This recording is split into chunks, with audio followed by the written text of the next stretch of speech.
What up? T-Bob here. And Jake as well. And look at you. You done stumbled upon little OTB Saints, where we bring you all the latest black and gold coverage. Who are the Saints going to draft? Who's going to be their quarterback? What does the salary cap look like? All that information and more. Hope you enjoy it. Like, subscribe. Yesterday in the NFC South, you had a Falcons-Bucks game take place. Falcons ended up winning 16-13, now 4-3, Bucks 3-3. This Falcons team is interesting, man, because Desmond Ridder is not any good, and they keep finding ways to win. Like, what if this Falcons team actually had a quarterback? They would be probably one of the better teams in the NFC. Well, not only that, like you mentioned it, he had 2 interceptions yesterday. They had 3 turnovers as a team.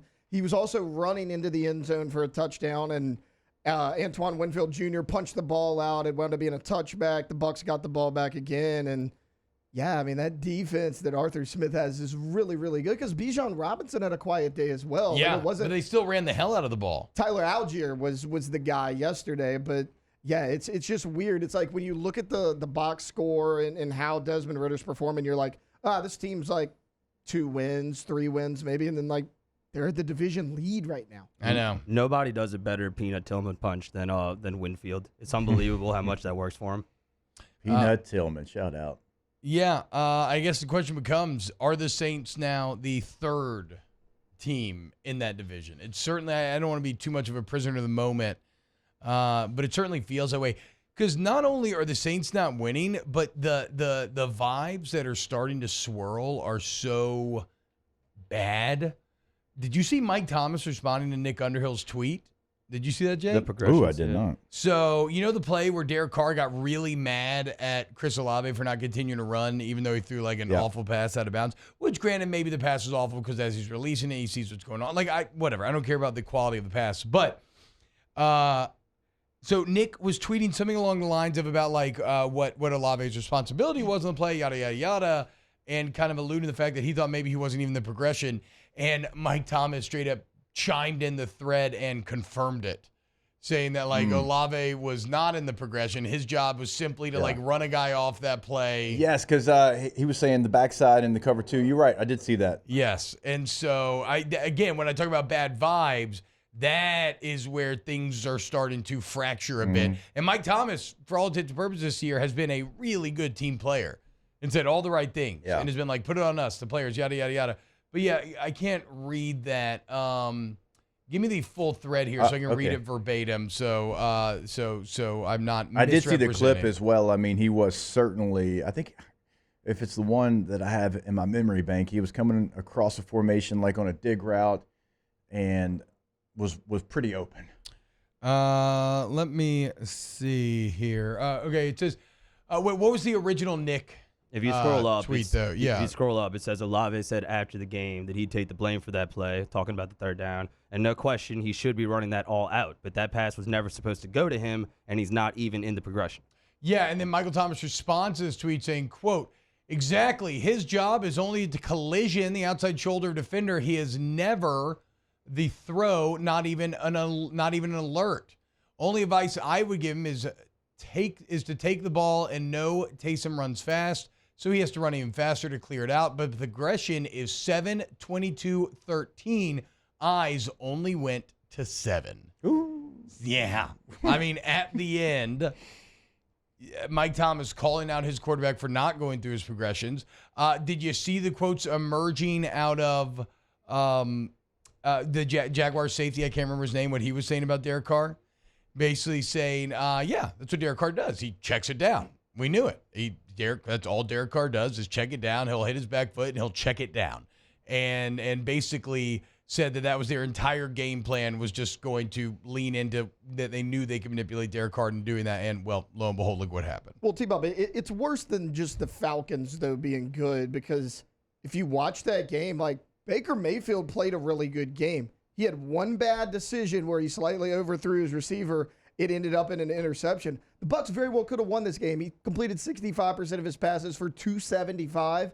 He still has 8 touchdowns, 4 picks on the year, 65% completion. He's better across the board than Derek Carr. This was the team that everybody was like, oh, well, the Saints will roll over this team. Yeah. They should go 2-0 against this team. You already lost to them once. You're probably going to lose to them again because they still look really good. I mean, the Saints right now, at best, are the third best team in this division.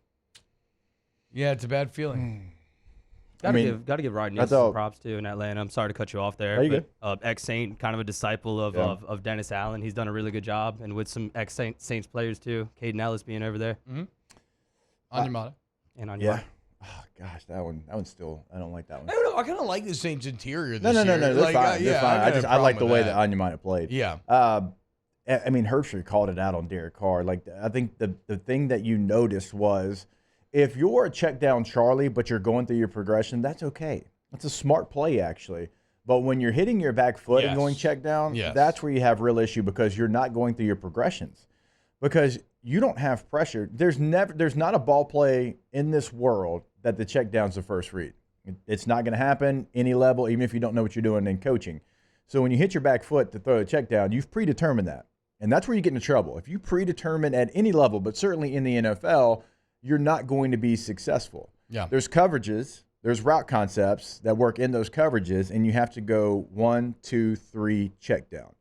Left to right, 1, 2, 3, check down. That's just what you have to do to be successful.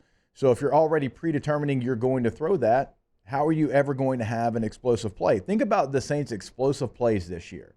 A lot of them have come on 3rd and 1 go balls. Like, hey, 50-50, let me throw it up. And the receivers went out and made a play a lot of those times. When can you remember Derek Carr going 1, 2, third progression, deep chunk, explosive play? The preseason, the first drive, and that was it. Remember how pumped we Yeah, were? he did look good that drive. But look, Mike Thomas just called him out. You're right, Mario, but probably going against 2-man. Yeah, probably No, maybe it's all cover basic. 1 It doesn't for matter. sure. Right, nothing exotic as far as a look. No blitzes. I mean, no fronts where it's like, okay, what shade's he in right there? So that's where you start to get worried. Yeah, the vibes could not be worse. What was the Derek Carr stat that I sent this weekend? Oh, 3rd down, 1 of 15, right? Well, there was that one, but also like as a betting favorite, he's got like the worst cover rate of any quarterback as a betting favorite or something very similar. I mean, it's just the stats are and the facts and the analytics are starting to pile up a little bit. Yeah, I'm looking through our group messages right now, and I'm seeing the 80-pound testicles. Here it is. Derek Carr is the least profitable QB against the spread over the last 20 years. He is 17, 34, and 2 against the spread, which is by far it's just awful. And that's as a favorite. Sorry, that's as a favorite. 17, 34, and 2. We got sold a used car, boys, and a bad one. And Jake tried to tell us, but, wow, just amazing black and gold takes right there, Jake. I don't think I've ever heard any takes that are better than the two guys that just gave you that take. And you can keep getting them by going ahead and liking, subscribing, ringing the bell to get notifications when we post. Have a great day. We'll see you on the next OTB Saints.